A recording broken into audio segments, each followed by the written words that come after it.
గణేష్ నవరాత్రి ఉత్సవాలు 5వ రోజుకు చేరుకున్నాయి. ఎక్కడ చూసినా కూడా గణేష్ మంటపాలు ఒక వింతతో విచిత్రమైనటువంటి వినాయక మంటపాలు మనకు కనిపిస్తున్నాయి. అందులో భాగంగానే వరంగల్ చౌరస్తాలో కాకతీయ యూత్ అసోసియేషన్ వారు ఎంతో పల్లెటూరి వాతావరణాన్ని మనకు కనిపించే విధంగా, అంటే కనుమరుగైనటువంటి కులవృత్తులను కూడా మనకు కనిపించే విధంగా ఇక్కడ ఏర్పాటు చేశారు. మరి అవి చూసుకున్నట్టయితే ఊరికి ఉండేటువంటి కాపలాదారు, అదేవిధంగా చెరువు గట్టుపై కాపలాగా ఉండేటువంటి కాపలాదారులను, అదేవిధంగా అంటే కుండలు చేసే వృత్తి, కుమ్మరి వృత్తుల కూడా ఇక్కడ మట్టి తొక్కినట్టుగా, ఇక్కడ కుండలు చేసినట్టుగా ఈ విధంగా ఏర్పాట్లు చేశారు. అంతేకాదు ఒక విధంగా చూసుకున్నట్టయితే పల్లెటూరులో ఎలాంటి వాతావరణం ఉంటుంది అనే అంశాలను ఇక్కడ తాటి కమ్మలతో ప్రత్యేకించి ఒక గుడిసెను ఏర్పాటు చేశారు. ఆ కాలంలో వాడినటువంటి దీపాలను కూడా ఇక్కడ ఏర్పాటు చేసి ఎంతో, అంటే మనకు గడిచిన ఒక 50 సంవత్సరాల చరిత్రను మన కళ్ళ ముందుకు తీసుకువచ్చారంటే ఇది ఎంతో అతిశయోక్తిగానే చెప్పుకోవచ్చు. ఒక విధంగా చూసుకుంటే ఇక్కడ వంట చేసే మహిళ, ఆ మహిళతో ఒక పక్కన పిండి విసిరినట్టుగా కూడా ఇక్కడ ఏర్పాటు చేశారు. ఎంతో అద్భుతంగా ఉంది. అంటే మనం చూసుకున్నట్టయితే పల్లెటూరులో ఎక్కువగా కూడా పిడికలు, కట్టెలు వాడుతూ ఉంటారు. అలాంటి వాతావరణాన్ని ఇక్కడ ఏర్పాటు చేసి మనకు ఎంతో కనుల విందుగా ఉంచారు. అదేవిధంగా ఇక్కడ చూసుకున్నట్టయితే నాగల్ని తన భుజాన వేసుకొని వ్యవసాయం చేసి 10 మందికి ఆహారాన్ని అందించే విధంగా ఇక్కడ చూపెడుతున్నారు. అదేవిధంగా నాట్ల సీజన్ కాబట్టి, అంటే మనకు వరి అనేది, ధాన్యం అనేది ఎలా వస్తుంది ఏంటి అనే అంశాలను కూడా ఇక్కడ చిత్రీకరించి చూపించారు.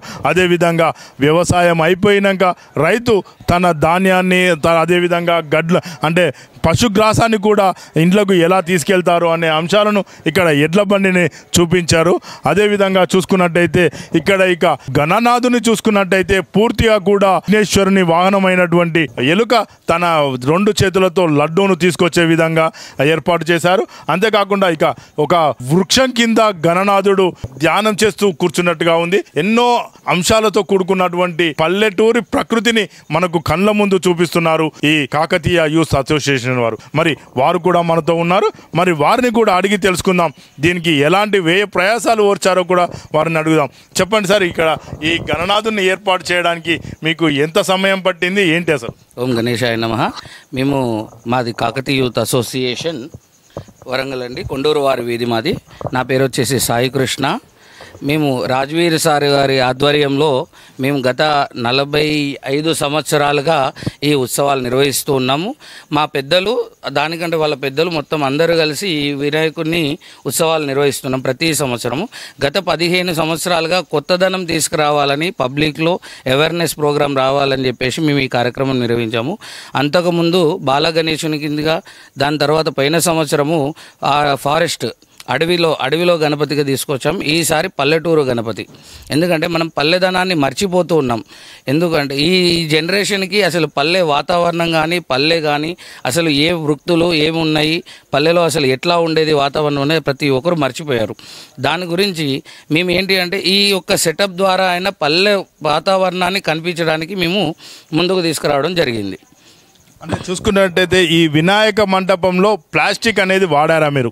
లేదండి, మీరు ఎక్కడ చూసినా కూడా ప్రతిదీ కూడా వెదురుతోని తట్టలు, బుట్టలు, ఆకులు, ప్రతిదీ కూడా ఏది జరిగి, ఇప్పుడు విగ్రహాలు మీరు ఏ బొమ్మలు చూసినా కూడా ప్రతిదీ కూడా వరిగడ్డితోని తయారు చేసి దానికి మట్టి పూతలు తప్ప వాటికి వేసిన కలర్లు కూడా మీకు అన్నీ కూడా వాటర్ కలర్సేనండి. కొంచెం వాటర్ డ్రాప్ పడ్డా కూడా మీకు కలర్ వెళ్ళిపోతుంది. ఇంకోటి మీరు పక్కన సైడ్ చూసినా కూడా ఎక్కడ కూడా మేము అన్ని ప్రతిదీ కూడా క్లాత్, వెదరు ఇవే యూజ్ చేసాం. కానీ ఎక్కడ కూడా మీకు ఎటువంటి ప్లాస్టిక్ వస్తువు కూడా ఎక్కడ మీకు కనిపించదు. అంటే చూసుకున్నట్టయితే ఈ పల్లెటూరు వాతావరణాన్ని ఏర్పాటు చేయడానికి చాలా సమయం పట్టి ఉంటుంది. అదేవిధంగా ఎన్నో వ్యయ ప్రయాసాలు కూడా ఓర్చి ఉంటుంది. దానికి మీ యూత్ వారు ఎలా సహకరించారు? మా యొక్క టీం మెంబర్స్ అందరం కూడా కలిసి 6 నెలలుగా ఈ కృషి చేయడం జరుగుతుందండి. ప్రతి సంవత్సరం వినాయక చవితి జరిగిపోయిన తర్వాత మేము కంపల్సరీ అందరం ఒక మీటింగ్ చేసుకుంటాం. మళ్ళీ వచ్చే సంవత్సరం ఎటువంటి విగ్రహాన్ని కూర్చోబెట్టాలి, ఎటువంటి కాన్సెప్ట్ తీసుకురావాలి. మాది వచ్చేసి ఏంటి అంటే ఎకో ఫ్రెండ్లీ అండి. ఫస్ట్ ఎక్కడ కూడా పర్యావరణానికి కాలుష్యం కాకుండా మనం చూడడానికే ప్రయత్నం చేద్దామని చెప్పి మా యూత్ అందరూ ఎంత ఉంటే మొత్తం దగ్గర దగ్గర ఒక 15 నుంచి 20 మంది ఉన్నామండి. 20 మంది పిల్లలు కానీ పెద్దలు కానీ ప్రతి ఒక్కరు మాకు సహకరించి ఈ వాడకట్టులో ఉన్న ప్రతి ఒక్కరు కూడా మాకు సహకరిస్తున్నారు దీని గురించి. చూసాం కదండి, అంటే ఎక్కువ గణపతిగా ఏర్పాటు చేసి పూర్తిగా ప్లాస్టిక్ను వాడకుండా ఇక్కడ గణనాథుని ఏర్పాటు చేసి పర్యావరణ పరిరక్షణను కాపాడాలని చెప్పి అందరూ కూడా సమాజానికి ఒక హితవు చెప్తూ వీరు ఈ గణపతిని ఏర్పాటు చేశారు. మనతో మరి కొంతమంది భక్తులు కూడా ఉన్నారు, వారిని కూడా అడిగి తెలుసుకుందాం. చెప్పండి అమ్మా, ఇలాంటి వినాయకుని ఎక్కడైనా చూసారా? ఇది ఎలా అనిపించింది? చాలా బాగుంది. ఇప్పటివరకు ఇట్లాంటి వినాయకులను ఎక్కడ చూడలేదు. చాలా న్యాచురల్గా ఉంది, ఎలాంటి కెమికల్స్ లేకుండా చాలా బాగా చేశారు. So nice. వరంగల్లో అతి మంచిగా ఉన్న వినాయకుడు ఏదంటే ఇదే.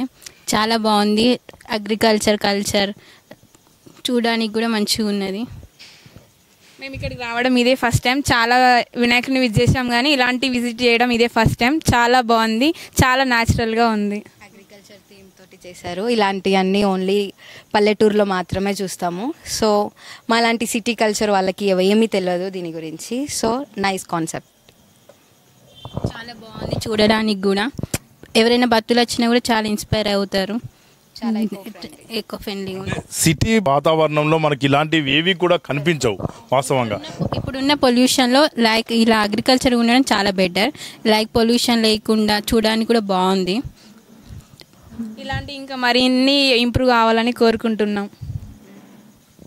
చూసాం కదండి, సిటీలో వాతావరణంలో పుట్టి పెరిగినటువంటి వాళ్ళు కూడా ఇలాంటి వాతావరణం ఉంటే చాలా బాగుంటుంది, ఇలాంటి వాతావరణం మేము ఎప్పుడూ చూడలేదని చెప్పి తెలియజేస్తున్నారు.